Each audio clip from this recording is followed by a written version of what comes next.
Good morning, Dr. Saran. My name is Anisha Sulatan and I'm here with my colleague to give you a presentation on reflections from our fieldwork attachments.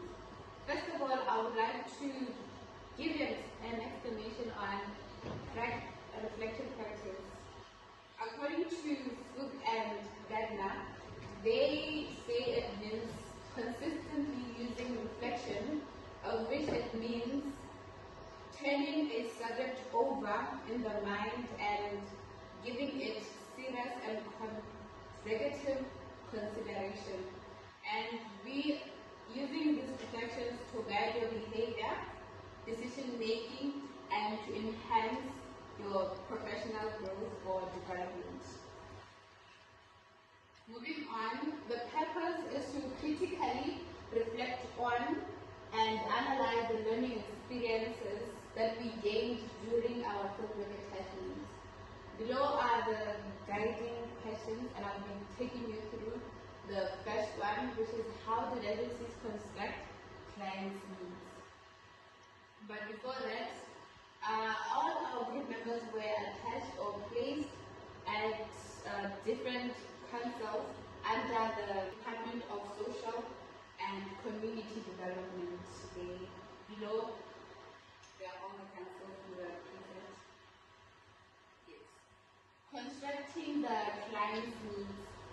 This means a process of getting to know a client's needs through continued interactive communication rather than just a simple and one-sided assessment. This was primarily constructed in terms of poverty alleviation, welfare support, and social protection.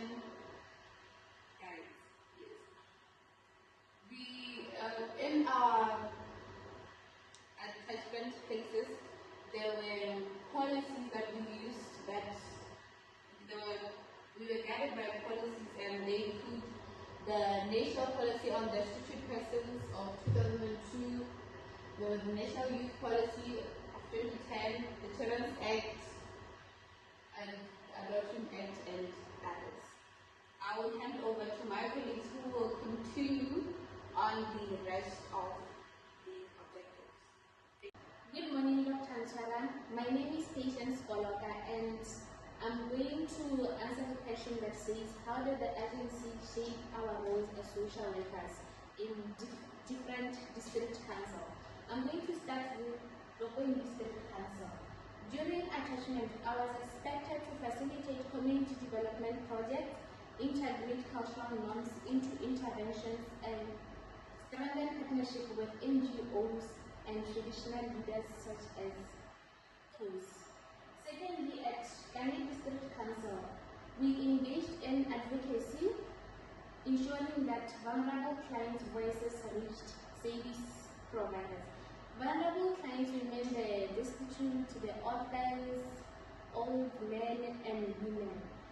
At Canada District Council, we provided opportunities to strengthen assessment and communication skills, particularly sensitive cases such as child malnutrition, of which it turned out to be a successful case. At Hammahat District Council, the agency was largely administrative in nature, focusing on verifying applications, processing forms, and managing eligibility requirements for welfare programs. For example, destitute supports, food baskets, and shelter provisions. I'm going to continue with the objective that says, and what ways were this construction consistent or in tension with professional values as social workers? I'm going to start with consistency with values, human dignity and self-worth of a person, which includes welfare packages, OBC support, and counseling were upheld with respect and care. Social justice. Social workers advocated for clients in need for different ways in which aligns with promoting fairness and equal opportunities. Service to humanity. Commitment to meet clients' needs despite limited resources.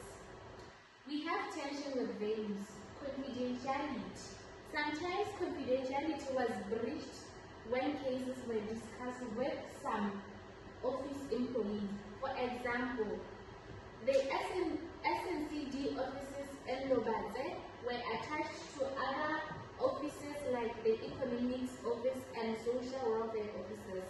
I would sometimes share clients' cases with other colleagues from other departments. Next thing is the client self-determination. Some client interventions were top-down, leaving clients. My name is Juanita Belusi, and I'll be taking you through the last objective, which reads what opportunities existed to resist or transform these constructions. We have a few opportunities right there, and I'll take you through the first one, which is community-led discussions. During intake interviews and interventions, I empowered clients by asking them how they were coping and what support system they had. This encouraged clients to view themselves as active participants in their own recovery, directly challenging the agency's default view of them as passive recipients of aid. This simply means that inclusivity when dealing with clients is very important. So it's important to include clients when you are having interviews with them so that they can play part in their recovery. Moving on to the second point, transformation. By engaging in community development interventions, I help transform the discourse from one of dependency to our self-reliance and empowerment, shifting the focus from simply providing welfare to building sustainable capacity. Moving on to the third point, which is advocacy. Advocating for more community-led interventions and pushing for increased resources for marginalized groups. I also resisted top-down approaches by challenging them to better align with the specific needs and priorities of the Tokwe community and professional ethics. This simply means that in our placements, we promoted independence and empowerment instead of dependency on aid. Moving on to the conclusion, agencies primarily focus on addressing clients' problems and providing quick relief, which sometimes overlooks their strengths. This shaped our roles into doing paperwork, direct support, and advocacy, but it also created tension in our professional values of empowerment and self-determination. Still, we found chances to resist these by using advocacy and strength-based approaches to help clients build independence. That was all from me and my colleagues.